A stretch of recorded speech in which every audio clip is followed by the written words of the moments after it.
She thought Dubai would be her clean slate, a place where she could reset the narrative, step into luxury, and quietly put distance between herself and the scandals piling up back home. But the red carpet she expected never appeared. Instead, Meghan Markle was allegedly stopped at immigration, pulled aside by officials, and taken to a private room. No press, no warm welcome, just a quiet denial that sent shockwaves through what's left of her brand. This wasn't a minor inconvenience. This was a brutal rejection from one of the world's most glamorous destinations, and it happened because Dubai looked at her file and said one word: too risky. Sources claim the moment was tense. She arrived dressed to impress, ready for the photo op that would show the world she's still in demand, still relevant, still worth the attention. But what followed was anything but glamorous. After a brief exchange with border control, whispers say Meghan was informed that her entry had been flagged. Dubai, a country built on rules, discretion, and a deep cultural value of honor, wasn't rolling out the welcome mat for someone seen globally as unpredictable. Officials didn't say much. They didn't have to. Her reputation spoke louder than anything in her passport. And according to insiders, what followed behind closed doors left Meghan livid. One witness described her as visibly shaking with rage when she emerged. Eyes cold, lips pressed into a line, walking fast, and refusing to speak to anyone. No photo ops, no Instagram moments, just a quiet exit that screamed humiliation. Why would Dubai turn her away? Because Meghan Markle, right now, is toxic. In the Middle East, reputation is everything. And after months of headlines painting her as a manipulator, a chronic victim, and most damningly, a bully, Dubai made a calculated choice. They didn't want the circus. They didn't want the drama. And they definitely didn't want to be dragged into another Markle media war. The message was clear. This country, proud of its order and structure, won't bend for a brand built on chaos. Dubai didn't need to issue a statement or explain themselves publicly. The denial at the border said everything. But it's not just the public perception that hurt her. Behind the scenes, reports of Meghan's behavior have traveled farther than she expected. Former aides, especially the ones who filed official complaints during her time in the UK, allegedly spoke to international advisors. Quiet whispers among global diplomatic circles. Stories of tantrums, staff tears, and sudden firings. Dubai took notice. The last thing they want is someone famous for accusing everyone else of mistreatment while burying her own controversies.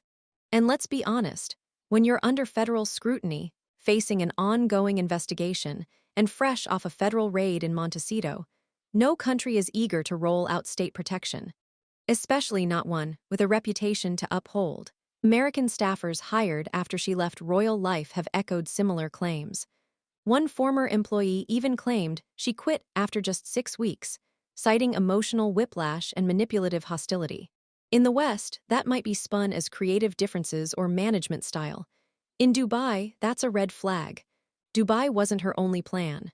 Insiders say Meghan is still in talks with Saudi officials, quietly trying to negotiate terms that would allow her to live there, possibly under a pseudo-diplomatic arrangement. But trust is thin. Saudi leadership, according to multiple sources, is extremely cautious.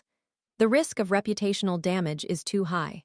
Meghan, no matter how carefully she frames her story, is still carrying the weight of too many scandals. They're watching what happened in Dubai, and they're asking themselves if hosting her is worth the international attention it would bring. Right now, the answer seems to be no. When even oil-rich kingdoms with unlimited resources start calculating whether you're worth the trouble, you know the brand is in free fall. This entire saga comes just days after it was reported that Meghan and Harry were officially forced out of the Montecito estate. Not sold, not moved, kicked out. Allegedly, late rent payments and quiet financial disputes with the property manager pushed the situation past recovery. They're gone, and they left fast. It's a stark fall from the $100 million dream they once broadcasted to the world. The Spotify deal collapsed after executives literally called them grifters. Netflix grew cold after underwhelming viewership numbers. Archwell donations have slowed to a crawl. The glamorous post-royal empire, it's crumbling in real time. And now, with nowhere to land in Dubai and Saudi still hesitant, Meghan's options are narrowing fast. She's running out of places to run. What makes this all the more brutal is that Meghan allegedly believed Dubai would be easy, that her title, even unofficial, would grease the wheels. That global fame still meant open doors. Instead, she ran into reality. A border system that didn't care about her tabloid coverage or her PR framing. A government that looked at her file and said, too risky.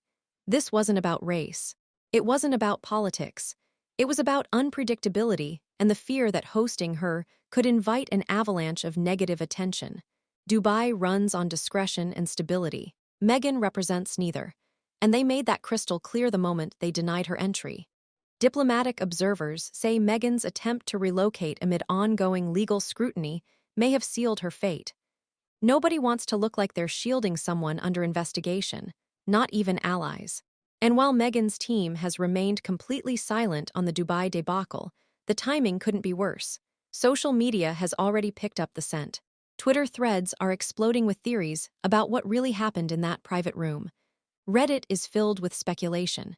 PR professionals are openly questioning how she plans to spin this, because right now there's no good angle. She's lost her home. She's lost another chance to rebrand herself abroad. And the image of being stopped at immigration, escorted into a private room, and leaving in a fury is already burned into the public consciousness. And then there's Harry. According to two separate sources, the couple has been fighting more frequently, mostly about money. Meghan reportedly feels trapped. Harry, insiders claim, is frustrated. He's been reaching out to the palace, trying to re-establish ties, looking for a lifeline. But every time he calls, he's turned away. There are whispers that Harry didn't even know about Meghan's attempt to enter Dubai until after it went south. That her decision to leave the country was a solo move, one that embarrassed them both when she was stopped at the border. And that might be the final straw. One source close to a mutual friend said they're not aligned anymore. He wants structure. She wants an escape. Another source hinted that they now sleep in separate rooms. It's all speculation, of course, but given the recent silence from Meghan's camp, it's becoming harder and harder to deny that something's shifted. This isn't the couple that just stepped away from royal life to find peace. This is a brand unraveling. And now, with doors closing in the US and abroad, Meghan is learning the hardest lesson of all. Fame might get you in the room, but when the scandals start stacking up, even billion-dollar kingdoms close the door, especially when they smell trouble. The image of her being stopped at Dubai immigration has already become symbolic of a larger collapse. No matter how her team spins it, the optics are a disaster. And if Saudi doesn't grant her sanctuary next, she may find herself with nowhere left to run. Meanwhile, Harry stays quiet, but insiders say he's done being dragged into the chaos. After the Dubai debacle, he's reportedly distancing himself from Meghan's mounting controversies. Sources claim he's been in private talks again, trying to reconnect with palace officials. He's desperate to go home, or at least secure a return path. But so far, the response has been ice cold. William still isn't answering.